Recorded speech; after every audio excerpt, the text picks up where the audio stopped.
तो चलो शुरू करते हैं। अध्याय 2 पढ़ना माइक्रो इकोनॉमिक्स का। इकोनॉमिक्स का चैप्टर का पहला चैप्टर पूरा नहीं हुआ है, उसको हम करा देंगे, ठीक है। आप लोग चिंता मत कीजिएगा, सब करा देंगे, ठीक है। आप लोग चिंता मत कीजिए, हम वीडियो बनाने स्टार्ट करेंगे। Don't worry. तो देखो, इंट्रोडक्शन करते हैं दूसरा चैप्टर का। तो ये है क्या, वाणिज्य और व्यापार किसी भी देश के लिए एक आवश्यक आर्थिक क्रियाकलाप है। व्यापार को एक आर्थिक अवधारणा के रूप में संदर्भित किया जाता है जो वस्तुओं खरीद और बिक्री से संबंधित है।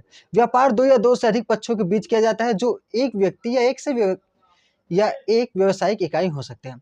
तो ये जो है निर्मल प्रकाशन के बुक से एज इट इज उतार लिया गया, उसको हम पढ़ा रहे हैं, इसको हम तुम लोग को समझा देंगे, हालांकि पढ़ के समझ में नहीं आएगा, ठीक है। तो यहाँ पर बिजनेस समझाया जा रहा है। बिजनेस होता क्या है?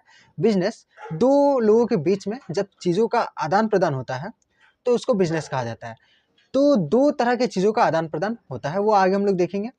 तो पहले बात किया जाता है थोड़ा हिस्ट्री का, कि पुराने समय से ही लोग व्यापार करने का चलन है, ठीक। तो पुराने समय से ही व्यापार करते आ रहे हैं लोग, ठीक है, बहुत पुराने समय से। तो पुराने समय में भी व्यापार होता था, लेकिन तुम लोग पूछोगे भैया कि पुराने समय में व्यापार कैसे होगा? उस टाइम तो नहीं था, क्या नहीं था? तो पैसे नहीं थे, ठीक, रोकड़ा नहीं था, तो रोकड़ा नहीं था तो व्यापार कैसे होगा? तो वही होता था, देखो ये उस समय क्या था, वस्तु विनिमय प्रणाली, ठीक है, जिसको अंग्रेजी में बार्टर सिस्टम कहा जाता है। इसका मतलब होता है एक वस्तु के बदले दूसरी वस्तु या सेवा का आदान प्रदान होना। जैसे ये दो सलमान और इमरान मेरा क्लास में पढ़ता है, बट स्टूडेंट है दोनों। तो ये सलमान और ये इमरान, तो सलमान को ज़रूरत है एप्पल का और इमरान को ज़रूरत है भेड़ का, ठीक। तो दोनों को ज़रूरत है, तो ये एक दूसरे से क्या कर रहा है, एक्सचेंज कर ले रहा है, ठीक है। ऐसे बिजनेस होता था जब पैसा नहीं था, फिर बाद में पैसा आ गया, ठीक है। तो यहाँ पे भी देखो समझाने की कोशिश किया गया, वस्तु विनिमय प्रणाली क्या है, जिसमें वस्तुओं और सेवाओं के बदले अन्य वस्तुओं और सेवाओं का प्रत्यक्ष विनिमय होता था।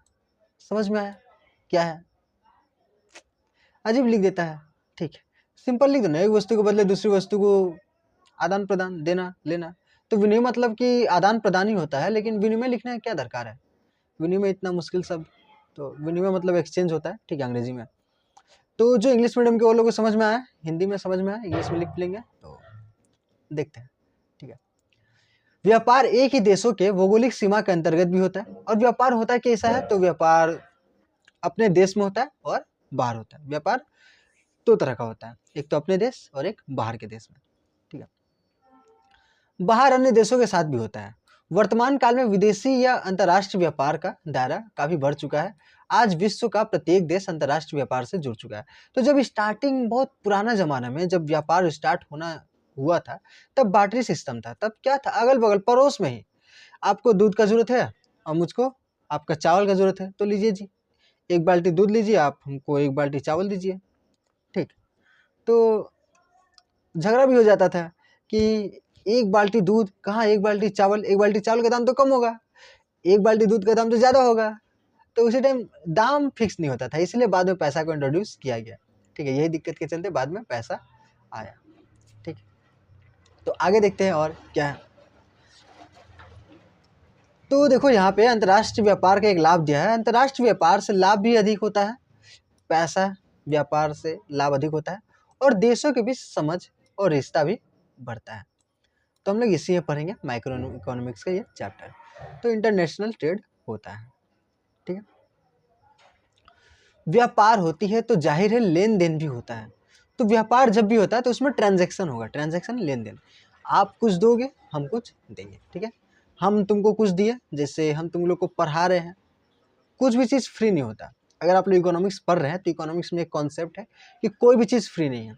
हम तुम लोग को फ्री में यूट्यूब में पढ़ा रहे हैं, हमको भी कुछ मिल रहा है।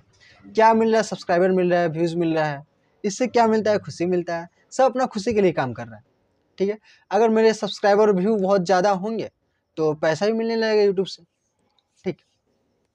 तो अभी तो वैसा नहीं है, तो सब इसलिए कर रहा है, कुछ न कुछ कर रहा है। और हम आप लोग क्या दे रहे हैं? तो दो तरह की चीज़ों का व्यापार होता है, एक होता है गुड्स और एक होता है सर्विस। जैसे हम तुम लोगों को कोई सामान दे रहे हैं, नहीं दे रहे हैं, ठीक। अभी ज़िंदगी में चार चीज़ बहुत ज़रूरी हो गया है, ठीक। कपड़ा, खाना, मकान और चौथा डाटा। तो ये जो डाटा है, कपड़ा क्या है? गुड्स है, सामान है, ठीक। खाना क्या है? सामान है, आप लोग, तो ये सब गुड्स है। कपड़ा, मकान भी सामान है। लेकिन जो हम लोग डाटा कंज्यूम कर रहे हैं यूट्यूब पर, इंस्टाग्राम पर रील्स देख रहे हैं 3 घंटा 4 घंटा रोज, डेली का 2 घंटा 1 घंटा, तो ये जो रील्स है ये सब क्या है? सर्विस है। ये सब सर्विस है, ये सब, ठीक है। जैसे हम जो दे रहे हैं वो सर्विस है, ठीक, हम कोई सामान नहीं बेच रहे। तो ये सब क्या है?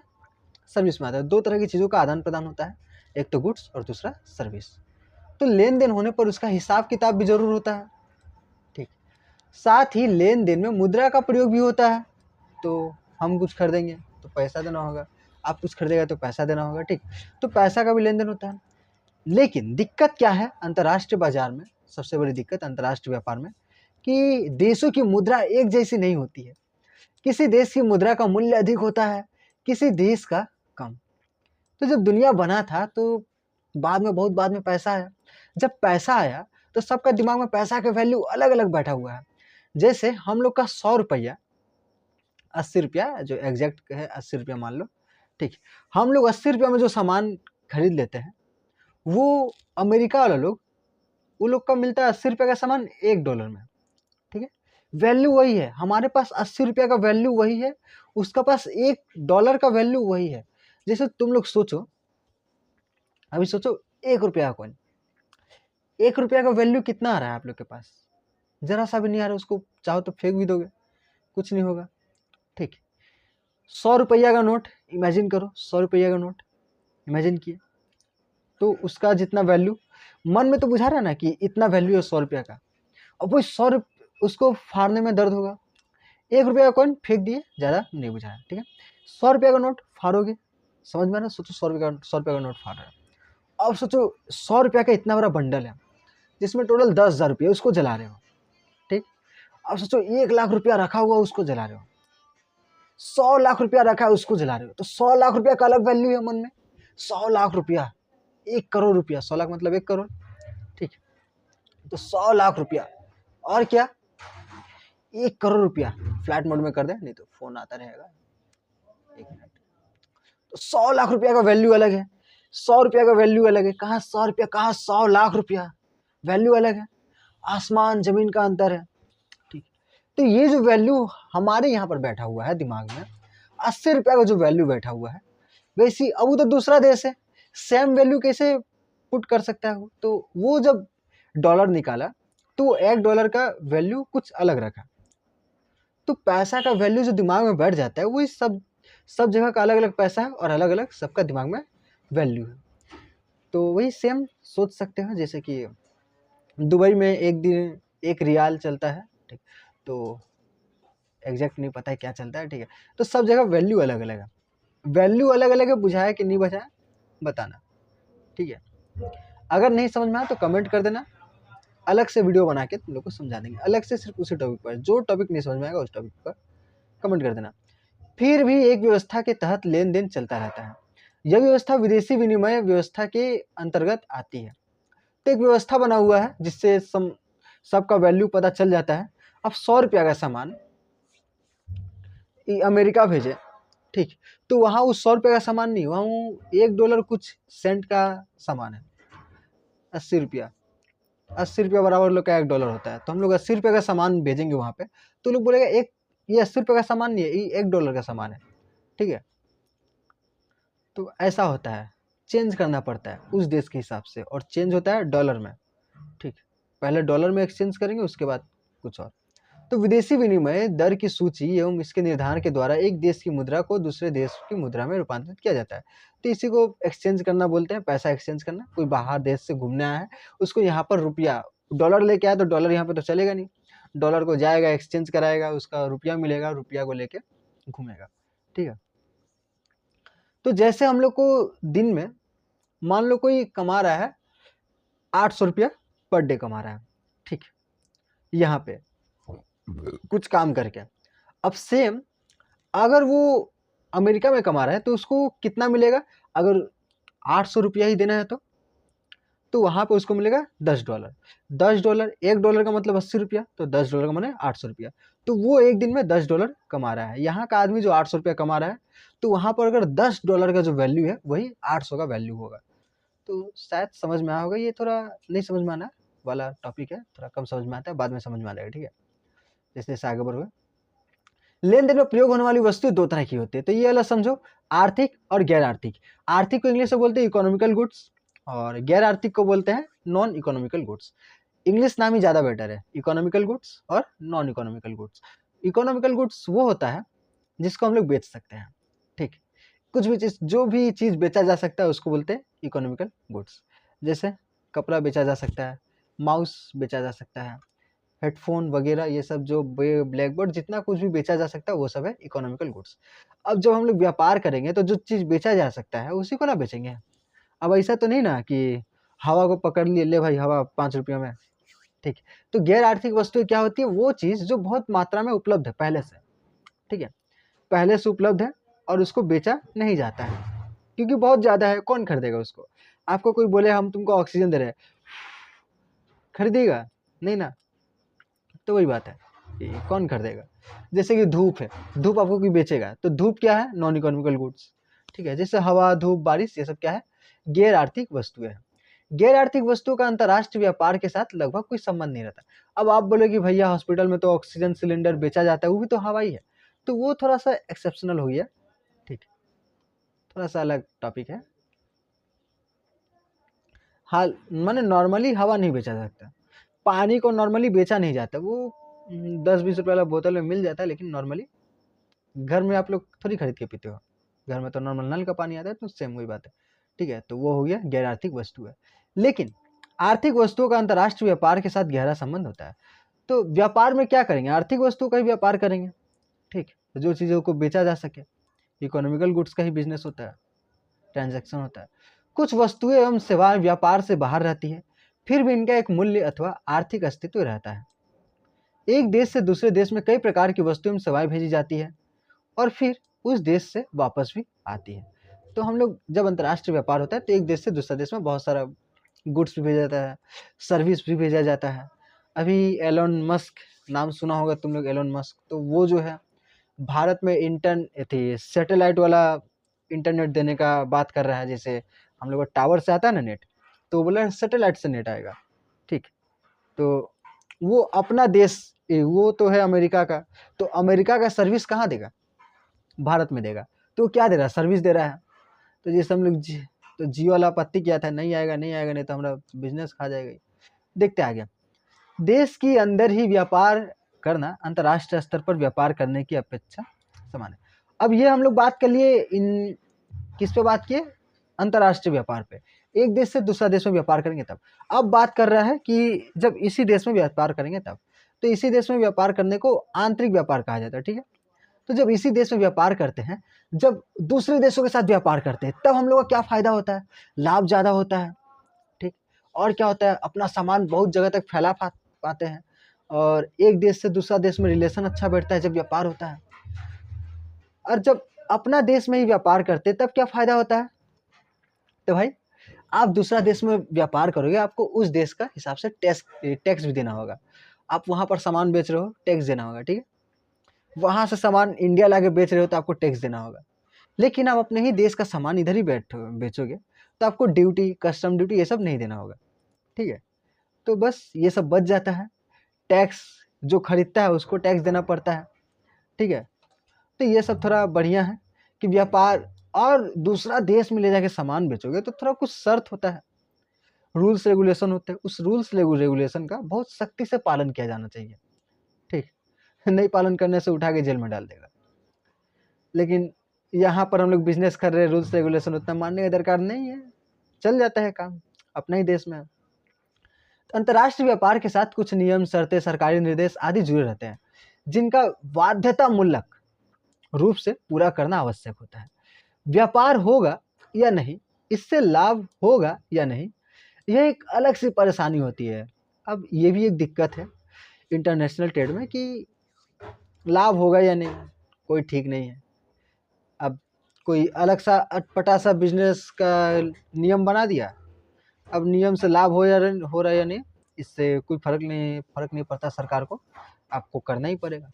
हालांकि इनमें जुड़ी कई सारे सिद्धांत मौजूद है जिनका अध्ययन हम आगे करेंगे। व्यापार से जुड़े कई सारे समझौते भी होती है जिनको पूरा करते हुए देश व्यापार करती है। समझौते स्थानीय क्षेत्र, बहुपक्षीय, अंतर्राष्ट्रीय होते हैं।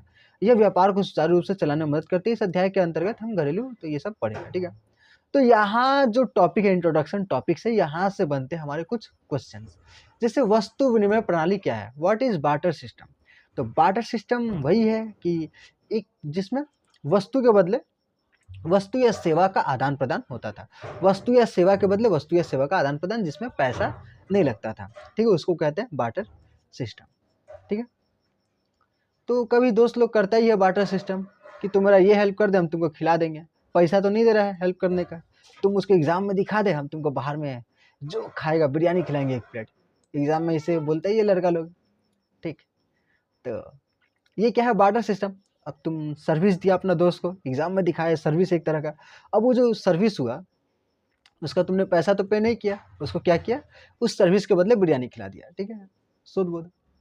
अंतर्राष्ट्रीय व्यापार की सबसे बड़ी समस्या क्या है, what is the biggest problem in international trade. तो एक नहीं, ढेर सारी है। ये जो बाहरी देश की रूल्स रेगुलेशंस होती है, ये भी एक समस्या है। और जो मेरे हिसाब से जो सबसे बड़ी समस्या लगा वो है कि एक्सचेंज करना। हमारे यहाँ रुपया चलता है, उसकी वहाँ डॉलर चलता है। ये एक्सचेंज करना क्या है, एक तरह से प्रॉब्लम ही है। और कस्टम ड्यूटी वगैरह भी प्रॉब्लम है, ड्यूटी देना पड़ता है, ये वो बहुत सारा रूल्स रेगुलेशन है, कागज़ वागज़ भरना पड़ता है, ठीक। तो अंतर्राष्ट्रीय व्यापार की सबसे बड़ी वस्तु कितने तरह की हो सकती है, इनमें से व्यापार में किन वस्तुओं का होता है। तो वस्तु हम लोग पढ़े, how many types of goods, there are 2 type of goods, economical and non economical. among these which goods are traded, then economical goods are traded, ठीक। आंतरिक व्यापार और अंतर्राष्ट्रीय व्यापार करने के एक एक फायदे तो को बताओ। Mention 1 benefit each of internal trade and international trade. तो इंटरनल ट्रेड का करने का फायदा क्या है कि आप लोग को ज़्यादा झमेला नहीं करना होगा, इन ड्यूटी और कस्टम ड्यूटी वगैरह टैक्स नहीं लगता है, ठीक। अपने देश में रहते तो दूसरे देशों का नियम कानून नहीं लागू होता है। और क्या होता है, मैंने एक से ज़्यादा हम फायदा बता दे रहे हैं। और क्या होता है कि अपना रुपया ही चलता है, दूसरे देश में हम रुपया दे रहे हैं, रुपया को पहले डॉलर में एक्सचेंज करो, फिर डॉलर को जिस देश में भेज रहे हैं उस देश के करेंसी में एक्सचेंज करो, ठीक है। तो थोड़ा झमेला होता है। अंतर्राष्ट्रीय व्यापार करने का फायदा क्या है कि एक देश से दूसरा देश में सामान बेच रहे हैं, बहुत ज़्यादा सामान बेच रहे हैं, लाभ होगा ज़्यादा, ठीक, व्यापार बढ़ेगा, ठीक है, संबंध अच्छा होगा। अब इसके बाद जो टॉपिक है वो है बिजनेस के बारे में पढ़ते हैं। अब आप लोग जब बिजनेस करिएगा, आप लोग में से कोई ना कोई तो बिजनेस करिएगा। तो बिजनेस करने से पहले आप लोग को सोचना होगा कि हम कौन सा बिजनेस करेंगे, आंतरिक बिजनेस करेंगे, आंतरिक व्यापार करेंगे, या फिर अंतर्राष्ट्रीय व्यापार करेंगे, इंटरनल ट्रेड या फिर इंटरनेशनल ट्रेड। तो कौन सा ट्रेड कीजिएगा, तो ज़्यादातर इंटरनल ट्रेड ही चुनेगा कि यहीं पे हम लोग बिजनेस करेंगे, ठीक, भारत देश में रह के बिजनेस करेंगे, ठीक है। तो ये थोड़ा आसान होता है। तो आंतरिक व्यापार के बारे में पढ़ते हैं। पहले तो आंतरिक व्यापार है क्या, किसी राष्ट्र या राष्ट्र की राजनीति और भौगोलिक सीमाओं के भीतर होने वाली वस्तु और सेवाओं की खरीद बिक्री को आंतरिक व्यापार कहा जाता है, ठीक है। सिंपल सा बात है कि अब अगर अपने देश के सीमा के अंदर किसी सामग्री को बेच रहे हैं, खरीद रहे हैं, या फिर सेवा को बेच रहे हैं, खरीद रहे हैं, तो उसी को क्या बोलेंगे, आंतरिक व्यापार, इंटरनल ट्रेड। आंतरिक व्यापार एक ही इलाके में क्रेताओं और विक्रेताओं के बीच, 2 या 2 से अधिक राज्यों के बीच, ये जिसे अंतर्राष्ट्रीय व्यापार कहा जाता है। तो वो अलग है, इंटर स्टेट बिजनेस, लेकिन यह निश्चित रूप से एक ही देश के भीतर होता है। आंतरिक व्यापार किसी देश के भीतर किसी व्यक्ति या प्रतिष्ठान से शुरू होता है और देश का स्थानीय उपभोक्ता द्वारा उपभोग के माध्यम से देश के भीतर ही समाप्त हो जाता है। तो ये इंटरनल ट्रेड में क्या होता है, अपना ही देश में बना और अपना ही देश में उसका उपभोग भी हुआ, ठीक है, बना भी अपने देश में, इस्तेमाल भी अपने देश में हुआ। यह व्यापार केवल घरेलू उपभोग को सुविधाजनक बनाता है। इस व्यापार के लिए भुगतान देश की वैध मुद्रा में ही किया जाता है। तो वही सब बात जो हम लोग आगे पढ़े वही सब दिया हुआ है, ऐसी किताब को दे दे के बड़ा करता है। आंतरिक व्यापार का दूसरा नाम घरेलू व्यापार है, इसको याद रखिएगा। अब यहाँ पे जो येलो वाला जो होता है ये थोड़ा इंपॉर्टेंट होता है, इसको देखिएगा। आंतरिक व्यापार में 3 मुख्य घटक होते हैं, निर्माता, थोक विक्रेता और खुदरा विक्रेता। और आमतौर पर आप लोगों को पता ही होगा कि कोई भी कुछ भी बनाता है तो पहले तो उसको निर्माता लोग बनाता है। जैसे ये कपड़ा का एग्जांपल लेते हैं, ये कपड़ा तो फैक्ट्री में बना होगा, ठीक। अब ये ऐसा ढेर सारा 100 पीस कपड़ा मंगा लिया होगा कौन? थोक विक्रेता।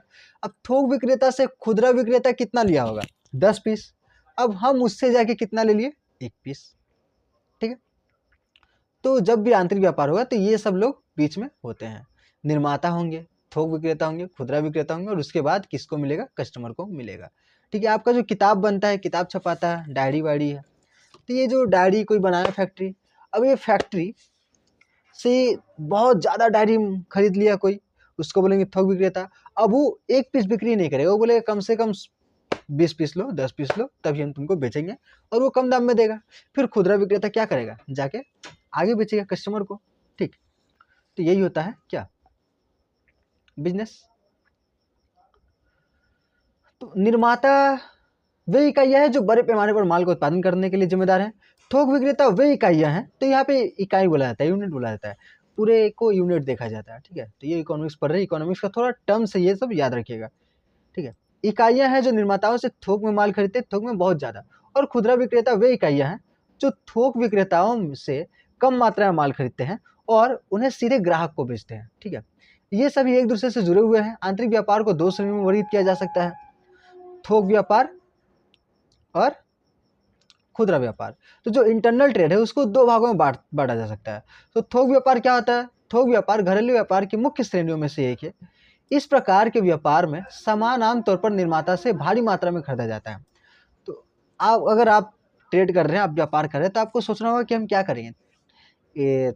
आप सोच लिए कि अगर आप सोच लिए कि आप इंटरनल ट्रेड करिएगा, अपने देश में ही रहकर ट्रेड करिएगा, तो उसके बाद सोचना होगा कि कौन सा ट्रेड करिएगा, ये होलसेलर बनिएगा या फिर आप रिटेलर बनिएगा। तो ये थोक व्यापार कौन है? होलसेलर। होलसेलर क्या है? बहुत ज़्यादा सामान खरीदते हैं और दुकानदार लोग को बेचते हैं, वही है थोक व्यापार, ठीक है। तो ये आमतौर पर ज़्यादा मात्रा में सामान खरीदते हैं, फिर इन सामानों को गोदामों में रखा जाता है या फिर नहीं भी रखने, हाँ गोदाम में रखते हैं। और अंत में खुदरा विक्रेता, बिचौलिया व्यापारी आदि को बेचता है। कोई कोई होता है जो खुदरा विक्रेताओं को भी बेच देता है, लेकिन आधे आमतौर पर किसको बेचते हैं? जो इसकी डिमांड ज़्यादा रखता है।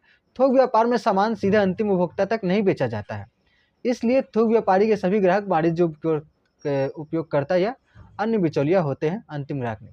जैसे इस फोटो में देखो, ये जो बहुत सारा किसानों से क्या किया, ये नारियल वारियल जो भी है, पपीता वपीता, इसको ले लिया। अब ये जाके कहाँ बेचेगा? दुकान में देगा।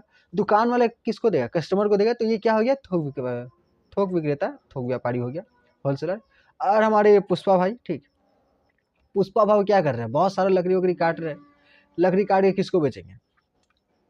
तो ये भी लकड़ी काट वाट के एक जगह इकट्ठा किया, उसको जाके बेच देंगे। किसको बेचेंगे?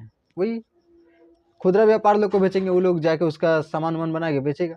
तो हम लोग का ये पुष्पा भाव क्या हो गया? थोक व्यापार, हाँ थोक व्यापार हो गया। हालांकि पुष्पा 1 में तो खाली अपना ही देश में डिस्ट्रीब्यूट करता है, पुष्पा 2 में इंटरनेशनली ट्रेड करता है, ठीक है। तो डायलॉग भी है, का डायलॉग था, देसी समझेगा इंटरनेशनल है मैं, ठीक, इंटरनेशनल है, तो वही डायलॉग याद नहीं आ रहा है, ठीक है। तो आगे देखते हैं। खुदरा व्यापार, खुदरा व्यापारी कौन होता है? तो वह व्यापारी जो कि ये थोक व्यापारी लोग से, थोक व्यापारियों से सामान खरीदता है और उसको ये कंज्यूमर तक पहुंचाता है, उपभोक्ता तक पहुंचाता है, जो उसका उपभोग करेगा, ठीक है। जैसे हम ये कपड़ा पहने तो हम जो ये गुड्स है इसका उपभोग कर रहे हैं, ठीक है, उपभोक्ता कहलाएंगे हम, ठीक। तुम लोग मेरी वीडियो को देख रहे हो तो तुम लोग उपभोक्ता कहलाओगे, ठीक है, कंज्यूमर्स अंग्रेजी में।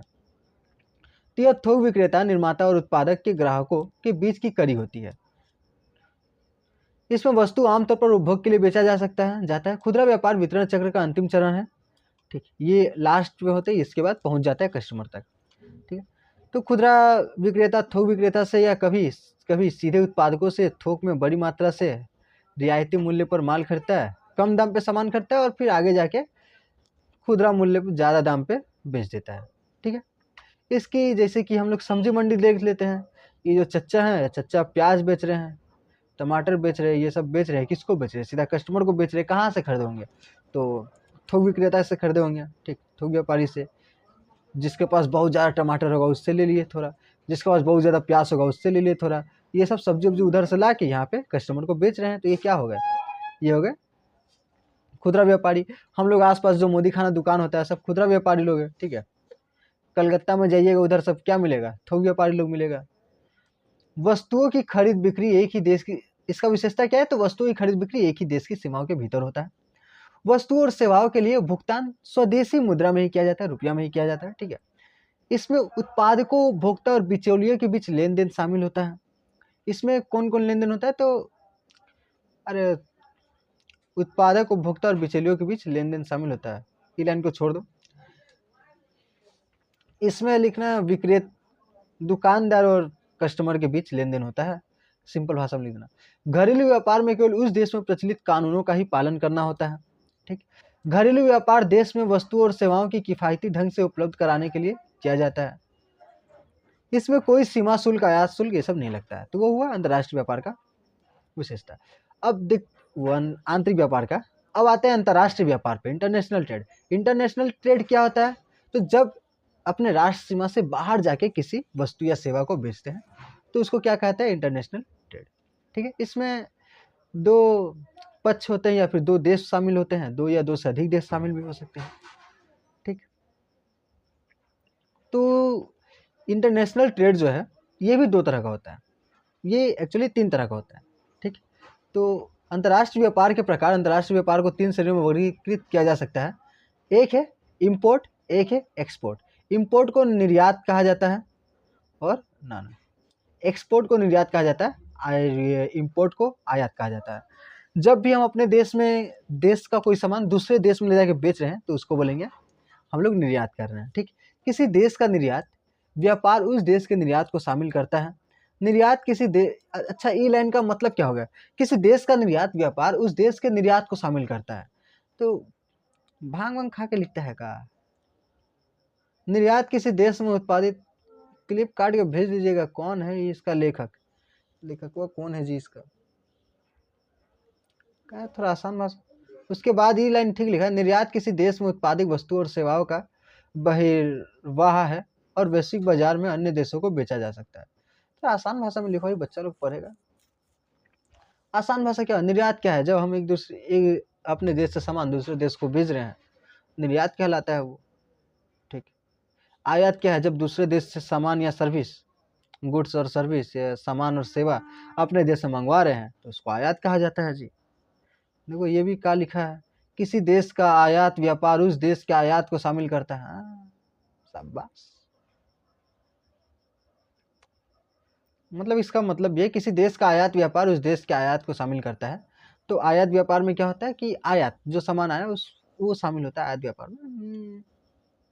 हटाओ। एंट्री पोर्ट होता है एक तरह का, कि उस देश से मंगाए यहाँ पर और फिर उसी सामान को बढ़ा के आगे देश को भेज दिए, दूसरा देश को भेज दिया। तो ये थोड़ा ज़्यादा शातिर बन रहा है ये देश, इसको बोलते हैं एंट्री पोर्ट, पुनः निर्यात, ठीक है, इंग्लिश में एंट्री पोर्ट। तो एंट्री पोर्ट व्यापार निर्यात और आयात व्यापार का संयोजन है। व्यापार के इस रूप को पुनः निर्यात के रूप में भी जाना जाता है। व्यापार के इस रूप से के माध्यम से एक देश का माल आयात करता है और उनमें कुछ मूल्य जोड़ने के बाद उन्हें दूसरे देश को निर्यात कर दिया जाता है, ठीक है। अंतर्राष्ट्रीय व्यापार की विशेषता क्या है, यह विभिन्न देशों के बीच वस्तु और सेवाओं का आदान प्रदान होता है, ठीक है। अंतर्राष्ट्रीय व्यापार की एक और उल्लेखनीय विशेषता यह है कि इसमें विभिन्न प्रकार की मुद्राओं का उपयोग शामिल होता है। तो हाँ होता ही है, विभिन्न प्रकार की मुद्रा, मुद्रा मतलब पैसा। हम किसको बेच रहे हैं, मान लो किसको बेचे हम लोग, चाइना को नहीं बेचेंगे, चाइना नहीं, तो किसको बेचे, इंग्लैंड को बेचे। तो इंग्लैंड को बेचे तो वहाँ का पैसा, करेंसी शामिल होगा, भारत का रुपया, और वहाँ का एक्सचेंज करना होगा। भारत का पैसा को कन्वर्ट करेंगे किस में, डॉलर में, अमेरिका वाला में, अमेरिका वाला फिर लोग कन्वर्ट करेगा किस में, उसमें, ठीक, वो अपना करेंसी में करेगा।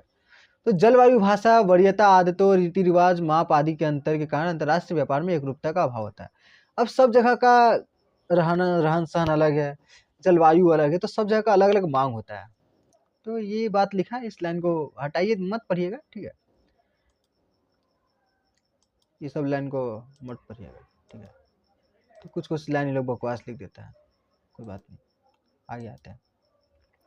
4 नंबर, अंतर्राष्ट्रीय व्यापार अलग अलग सुसंगत समूहों के बीच होता है।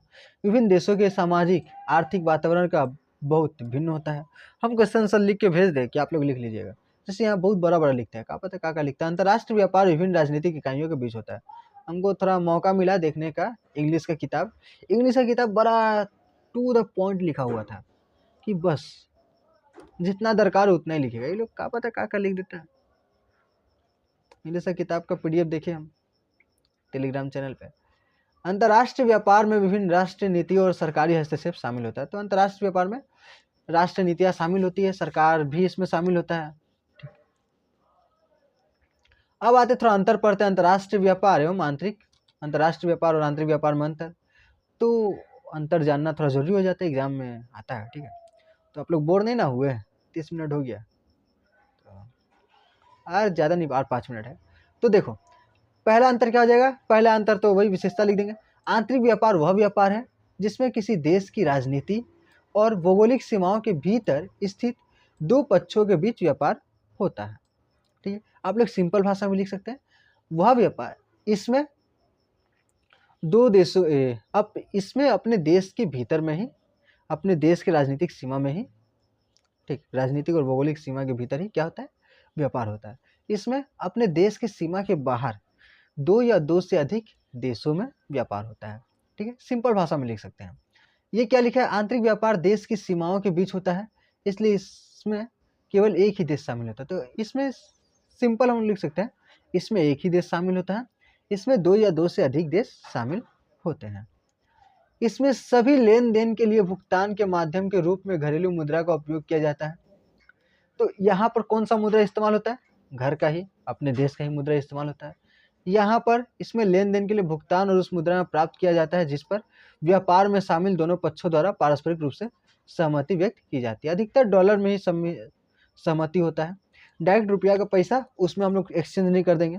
अगर इंग्लैंड से व्यापार करें तो इंग्लैंड का भी जो सिक्का है वो अलग है, तो पहले इसको दूसरा में एक्सचेंज करना होता है, फिर उसमें कन्वर्ट करना होता है। ठीक है, तो अधिकतर डॉलर में होता है। तो ये पढ़ लीजिए। इसको भी सिंपल लिख सकते हैं कि इसमें अगर भुगतान करना है तो पहले सहमति बनानी होती है कि अपने पैसे को किस देश की मुद्रा के साथ एक्सचेंज करना है। ठीक है, तो चौथा है आंतरिक व्यापार में अंतर्राष्ट्रीय व्यापार की तुलना में जोखिम कम होता है। आंतरिक व्यापार में जोखिम कम होता है और इसमें जोखिम ज़्यादा होता है। ठीक है, आप जहाज से सामान भिजवा रहे थे, ठीक, बीच में कुछ दुर्घटना हो गया, जहाज डूब गया, आपका सारा सामान भी गया, बस बात खत्म। आग लग गया जहाज में, पानी का जहाज में आग लग गया, टाइटैनिक था, डूब गया। ठीक, तो बड़ा जोखिम होता है इंटरनेशनल ट्रेड में। इससे विदेशी मुद्रा भंडार पर कोई प्रभाव नहीं पड़ता। ठीक, बाहर देश से कोई पैसा नहीं आता, इसी देश का पैसा इसी में रहता है, क्योंकि लेन देन देश के भीतर ही होता है। आंतरिक व्यापार पर प्रतिबंध कम होता है। ठीक है, इससे देश के विदेशी मुद्रा भंडार पर प्रभाव पड़ता है और इसको बढ़ाता है। तो ठीक है, अच्छा है ये वाला। और ये अंतर नहीं लिखा है, इसमें अंतर लिखा है। अंतर्राष्ट्रीय व्यापार कई प्रतिबंधों के अधीन होता है क्योंकि यह दो देशों के बीच होता है जिसमें अलग अलग कानून शामिल होता है। तो इसमें बहुत सारा प्रतिबंध लगाया गया होता है, बहुत सख्ती होता है इसमें। ठीक है, तो ये हुआ, हम लोग पढ़ लिया। ठीक है, तो अब आते थोड़ा अलग सा टॉपिक पढ़ना है। इसी टॉपिक है लेकिन थोड़ा सा अलग है कि अंतर्राष्ट्रीय व्यापार का आधार क्या है, कि भाई हम लोग क्यों कर रहे हैं अंतर्राष्ट्रीय व्यापार, जो कर रहे हैं क्यों कर रहे हैं। तो अंतर्राष्ट्रीय व्यापार जो हम लोग कर रहे हैं इसका बहुत सारा कारण है।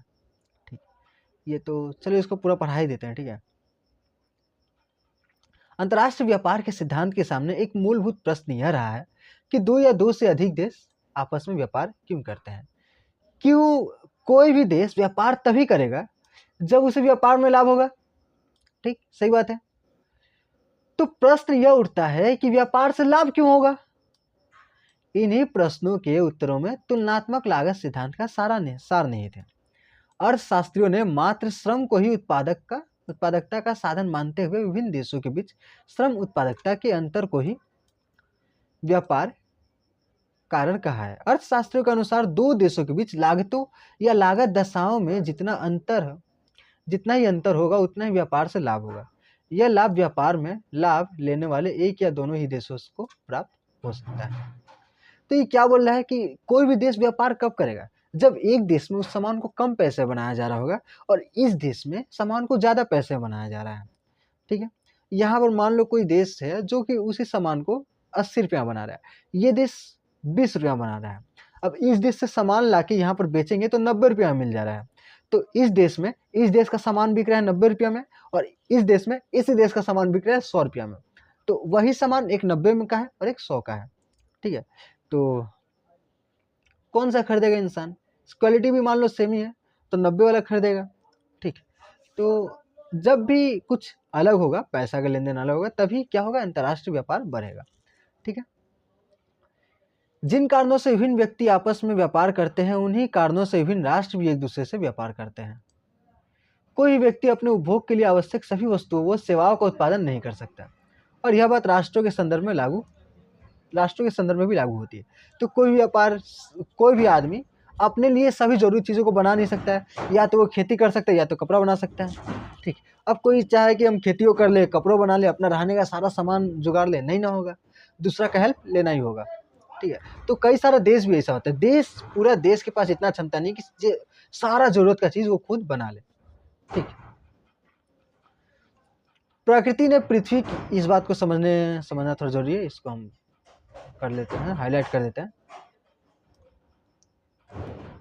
जा हाईलाइट अलग ही रंग का हो गया, सॉरी। अच्छा, तो देखते हैं। प्रकृति ने पृथ्वी की सतह पर उत्पादन के संसाधन का वितरण असमान ढंग से किया है। पृथ्वी पर क्या है, अलग अलग जगह पर अलग अलग तरह का चीज मिलता है। जलवायु दशाओं, खनिज संसाधन, श्रम तथा पूंजी संसाधन, प्राकृतिक संसाधन प्रचुरता, तकनीकी क्षमता, उद्यमी तथा प्रबंधीय क्षमता, और उन सभी चीज़ों को, ये जो एक किसी देश की उत्पादन क्षमता को निर्धारित करती है, वो सब अलग अलग तरह से बांट दिया है, ठीक है। कहीं पर कुछ ज़्यादा मिलता है, कहीं पर कुछ ज़्यादा मिलता है, तो ये बहुत ज़्यादा 2-3 पेज का अजीब सा लिख दिया है, हम आपको शॉर्ट में करके बताते हैं, ठीक है। तो देखो, अंतर्राष्ट्रीय व्यापार क्यों होता है, इसके निम्नलिखित बिंदुओं से समझा जा सकता है। ये किताब में नहीं थे, ये हम अलग से ऐड किया आप लोगों को समझाने के लिए, क्या कि हम समझ रहे थे कि ये 30 मिनट से जिससे ज़्यादा होगा आप लोग बोर हो जाइएगा, ठीक है। आप लोग को नींद आने लगेगा, सो जाइएगा, लेट के तो बिल्कुल मत पढ़िएगा, लेटिएगा तो आपको नींद आ जाएगा, तो आप लोग बहुत ज़्यादा बोर हो जाएगा, इसलिए हम थोड़ा शॉर्ट में टॉपिक रख दिए, ठीक। तो संसाधनों का असमान वितरण, क्योंकि अंतर्राष्ट्रीय व्यापार क्यों होता है? क्योंकि संसाधन क्या है, असमान वितरण है। जैसे ये सऊदी का फोटो है, ठीक है, सऊदी का फोटो है, वहाँ पे क्या है, तेल ज़्यादा है, तो संसाधन ऐसे बनाया गया है कि तेल वहाँ पे ज़्यादा हो गया, भारत में तेल है ही नहीं, मैंने कम है, बहुत कम है, वहाँ पर तेल बहुत ज़्यादा है, तो वहाँ से यहाँ से तेल निकालना बहुत ज़्यादा खर्चा हो जाएगा, है नहीं है तो कहाँ से निकालेगा, तो वहाँ से क्या करेगा, बहुत ज़्यादा तेल मंगा लेगा, यहाँ बेचेगा, ठीक। अभी तो पेट्रोल का दाम बहुत ज़्यादा है, तो एक देश किसी वस्तु की उत्पादकता अधिक दक्षता और कम लागत पर पा सकते हैं, तो जब दूसरे देश के लिए यह वस्तु महंगी हो सकती है, तो अब क्या है, विशिष्टीकरण और श्रम विभाजन। विशिष्टीकरण किसी देश को बनाने में एकदम स्पेशलाइज है कि वो चीज़ वो सबसे अच्छा बना सकता है, तब क्या होता है, तब वो देश दूसरे देश में व्यापार करता है, ठीक है। जैसे कि ये क्या है, ये कहाँ का आदमी लग रहा है, ये जापान का आदमी। जापान में तो जो इलेक्ट्रॉनिक चीज़ें हैं, टीवी, फ्रिज, तो ये सब बनाने में वो स्पेशलाइज है, बहुत अच्छा बनाते हैं, मेड इन जापान सबसे बहुत बेटर होता है। तो ये सब पैनासोनिक, ये वहीं का कंपनी है, जापान का, तो ये सब कंपनियां जो है बहुत अच्छा है, ठीक। तो वो लोग स्पेशलाइज है उसमें, तब जब स्पेशलाइज होता है तो वो एक देश का सामान दूसरे देश को बेचता है, ठीक है। तो तब बढ़ता है, जैसे सैमसंग, ये जो फ़ोन का डिस्प्ले में आप लोग देख रहे हैं मुझको, तो ये फ़ोन का डिस्प्ले बनाने में सैमसंग स्पेशलाइज है, उसके जैसा डिस्प्ले कोई बनाता ही नहीं है। एप्पल भी उसी से डिस्प्ले खरीदता है, ठीक। तो वो स्पेशलाइज है। जब लागत में अंतर होता है तब क्या करता है, वो लोग व्यापार करता है। यदि किसी देश में उत्पादन लागत कम हो तो वो अन्य देशों का कम कीमत पर सामान बेच देता है। जैसे चाइना का फ़ोन वोन सब यूज़ करते ही हम लोग, तो चाइना का सामान क्यों यूज़ करते हैं, क्योंकि वो बहुत कम दाम में देता है। यहाँ का सामान 100 रुपया, चाइना का सामान 80 रुपये में मिल रहा है, तो कहाँ नहीं खरीदेंगे भाई, ठीक। चाइना बहुत कम दाम में दे रहा है, लागत में अंतर, वहाँ बहुत ज़्यादा आदमी लोग हैं, क्या पता ये लोग कैसे बना लेते हैं। मांग और पूर्ति का अंतर, एक देश में किसी वस्तु की मांग अधिक है और आपूर्ति कम हो रही है, तो उसको दूसरा देश से लेना पड़ता है, ठीक। तो होता है बहुत सारे देश में, जैसे कि भारत में ही क्या है, भारत में किसी चीज़ की पूर्ति होती है। जैसे वही सऊदी अरबिया वाला तेल भारत में है ही नहीं, इसकी मांग बहुत है लेकिन आपूर्ति कम है, तो सऊदी मंगाना पड़ता है दूसरे जगह से। ठीक, कीमतों में अंतर, तो ये तो हम लोग अभी देखे ही। अंतर्राष्ट्रीय श्रम विभाजन, देशों के बीच श्रम विभाजन के कारण एक देश अपनी आवश्यकता से अधिक उत्पादित वस्तु का निर्यात करता है और दूसरे देश से वो वस्तु आयात करता है। तो बस यही सब कारण है, प्रकृति और तकनीकी परिस्थितियों में अंतर। कुछ जगह पर प्रकृति बहुत अच्छी होती है, जैसे कि भारत में अगर जूट बनाने का तो एग्जाम्पल यहाँ पर दिया था कि मान लो कि भारत में बहुत अच्छा ज़मीन है गेहूँ उत्पादन करने के लिए, और बांग्लादेश में बहुत अच्छा ज़मीन है ये उत्पादन करने के लिए, जूट उत्पादन करने के लिए। ठीक, तो हम लोग अगर यहाँ पे जूट उत्पादन करेंगे तो स्थिति थोड़ा ख़राब है, नहीं हो पाएगा। वही बांग्लादेश लोग जूट उगाएगा तो आराम से हो जाएगा, तो लोगों को कम खर्चा आएगा जूट उगाने में। अगर हम लोग गेहूँ उगाना चाहें तो यहाँ का स्थिति बहुत अच्छा है, तो बहुत अच्छा से गेहूँ उगेगा।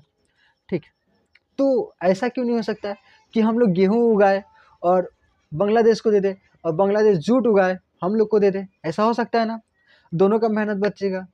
ठीक, तो जब भी प्राकृतिक और तकनीकी परिस्थितियों में अंतर होता है तब ऐसा होता है। तो व्यापार होने के ये सब कारण है। ठीक है, लागत में अंतर, विशिष्टीकरण और यार श्रम विभाजन, मांग और पूर्ति का अंतर, कीमतों का अंतर, अंतर्राष्ट्रीय श्रम विभाजन, तो ये सब है। ठीक है, आई होप आप लोग को समझ में आया होगा, और ये वीडियो हम यहीं पे ख़त्म करते हैं और आप लोग को मिला होगा शांति। ये चलो, इनका बकवास ख़त्म हुआ। ठीक है, मेरा बकवास ख़त्म हुआ, मिलते हैं नेक्स्ट बकवास में। ठीक है, तो बस तब तक के लिए टाटा बाय बाय, पढ़ाई करते रहिए। ठीक है, टाटा बाय बाय।